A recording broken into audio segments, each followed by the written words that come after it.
छात्रों, आज हम आपकी पाठ्यपुस्तक में संकलित कविता किताबें का अध्ययन करेंगे। इस कविता के रचनाकार सुप्रसिद्ध कवि, पटकथा लेखक, फिल्म निर्देशक, नाटककार, प्रसिद्ध गीतकार श्री गुलजार जी हैं। गुलजार जी का पूरा नाम पूरन सिंह कालरा है। इनका जन्म 18 अगस्त 1936 को दीना, झेलम जिला, पंजाब, स्वतंत्रता पूर्व भारत में हुआ। चौरस रात, रावी पार, चांदनी और मैं, एक बूंद चांद, रात पश्मीने की गुलजार जी की प्रमुख कृतियां हैं। छात्रों, प्रस्तुत कविता में किताबों का मानवीकरण करते हुए गुलजार जी ने उनकी मानसिक पीड़ा को बड़ी ही संवेदना के साथ व्यक्त किया है। छात्रों, यह बात सच है कि कंप्यूटर के ज़माने में लोगों की पुस्तकें पढ़ने की प्रवृत्ति बहुत ही कम हो गई है। हम सब कंप्यूटर स्क्रीन के सामने घंटों बैठे रहते हैं। अपने मोबाइल फ़ोन से घंटों उलझे रहते हैं, पर घर में रखी पुस्तकों की तरफ हमारा ध्यान कभी नहीं जाता है। छात्रों, तमाम विद्वानों का यह मत है कि पुस्तकें पढ़ने से अच्छा समय का सदुपयोग और कुछ भी नहीं हो सकता, पर यह कथन आज मात्र एक जुमला बनकर रह गया है। तमाम संभ्रांत परिवारों में ऐसा देखा जाता है कि उनकी बैठक में एक तरफ शीशे की अलमारियों में महंगे जिल्द वाली तमाम पुस्तकें बड़े करीने से रखी रहती हैं। उन्हें देखकर एक बारगी तो उस परिवार के पुस्तक प्रेमी होने का पक्का विश्वास हो जाता है और लगता है कि ये लोग बड़े ही अध्ययनशील होंगे, पर वह मात्र एक दिखावा है, फैशन है। वे पुस्तकें वर्ष भर में शायद एक बार घर की साफ सफाई के नाम पर ही उन अलमारियों से निकलती हैं। उन्हीं पुस्तकों की मानसिक पीड़ा को कवि ने इस कविता में मार्मिक अभिव्यक्ति दी है। छात्रों, कविता आरंभ करने से पूर्व हम इस कविता में आए विशेष शब्दों का अर्थ जान लेते हैं। शब्द हैं झांकना, जिसका अर्थ है छिप कर देखना। दूसरा शब्द है हसरत, अर्थ है उम्मीद, कामना, इच्छा। तकती हैं, जिसका अर्थ है देखती हैं। सोहबत, अर्थ है संगति। गुजरना, बीतना। कदरें, अर्थ है मायने। जीवन मूल्य या संस्कार उधड़े उधड़े टूट जाना या सिलाई खुल जाना। सफ़ा अर्थ है पन्ना, सिसकती निःशब्द रोना। लफ्ज़ अर्थ है शब्द, मानी जिसका अर्थ है मतलब। अल्फाज शब्द का बहुवचनी रूप।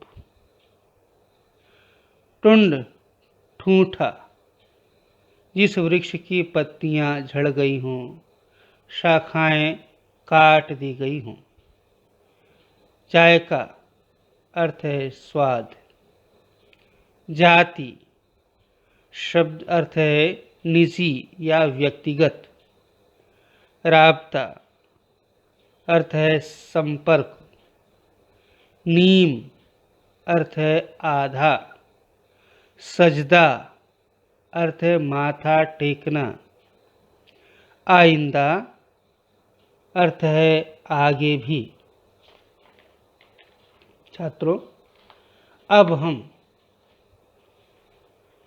कविता किताबें का एक एक पद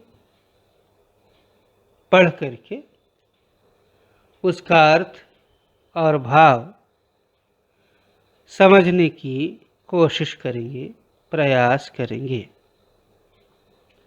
छात्रों, इस कविता में कवि ने किताबों का मानवीकरण करते हुए उनकी भावनाओं को, संवेदनाओं को हमारी ही तरह व्यक्त करने का प्रयास किया है। कविता देखिए। किताबें झांकती हैं बंद अलमारी के शीशों से, बड़ी हसरत से तकती हैं। झांकना और तकती हैं, दोनों का अर्थ लगभग एक ही है कि जो हमारे घरों में जो किताबें अलमारियों में बड़े करीने से सजा करके, संभाल करके रखी रहती हैं, जब वो हमें देखती हैं तो बड़ी हसरत से, बड़ी इच्छा से, बड़ी अभिलाषा से हमारी तरफ ताकती हैं, देखती हैं। और उनमें क्या अभिलाषा रहती है, क्या इच्छा रहती है कि हम उन किताबों को उन अलमारियों से निकालें और पढ़ें। क्योंकि किताबों की सार्थकता अलमारियों में सजाकर उन्हें रखने में नहीं है, किताबों की सार्थकता उन्हें पढ़ने में है। उन्हें पढ़कर जितने लोग उनसे ज्ञान प्राप्त करेंगे, उतना ही उनका जीवन सफल होगा। इसीलिए वे सुबह शाम जब भी हमें देखती हैं तो बड़ी हसरत से, बड़ी इच्छा से, बड़ी अभिलाषा से हमारी तरफ देखती। उनके भावों, आँखों का, नेत्रों का भाव, ताकने का भाव यही रहता है कि हम उन किताबों को उन अलमारियों से निकालें और उन्हें पढ़ें। लेकिन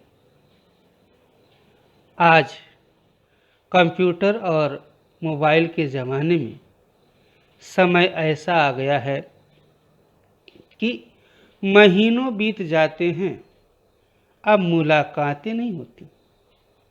किसकी मुलाकात किससे नहीं होती? हमारी मुलाकात किताबों से नहीं होती है। क्यों?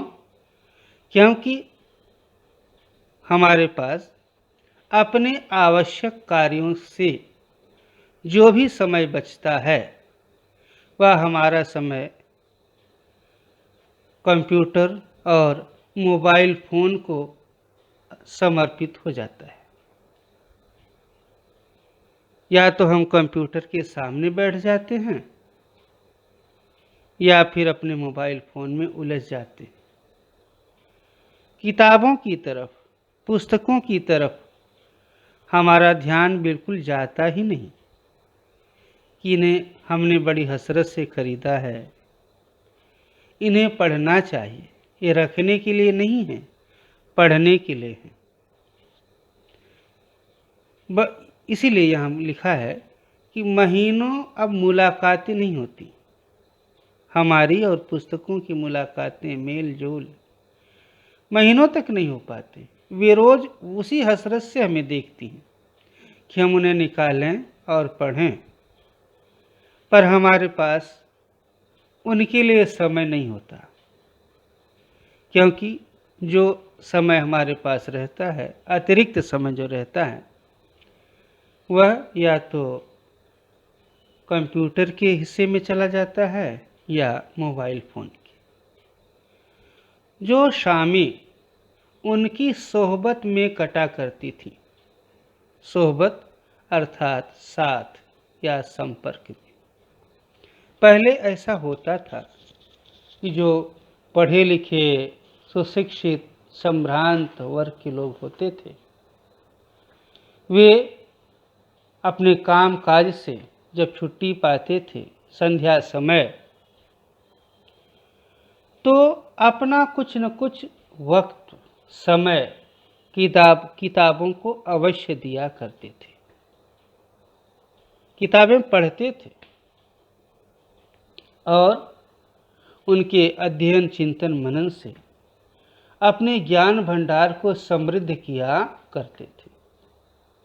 पर बताए आज के बदलते परिवेश में, बदलती संस्कृति में, बदलते समाज में पुस्तकों के पठन पाठन की यह परंपरा लगभग समाप्त हो गई है।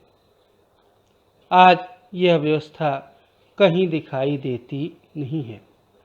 इसलिए क्या लिखा है, जो शामें उनकी सोहबत में कटा करती थी, कटा मतलब बीता करती थी, पुस्तकों की सोहबत में, अर्थात शाम को हम सब अपने आवश्यक कार्यों से मुक्ति पाने के बाद जो हमारे पास समय रहता था, उसमें किताबों का अध्ययन, मनन, चिंतन करते थे। अब अक्सर वे शामें गुजर जाती हैं, बीत जाती हैं कंप्यूटर के पर्दों पर। अब हमारे पास आवश्यक कार्यों के अतिरिक्त जो भी समय बचता है,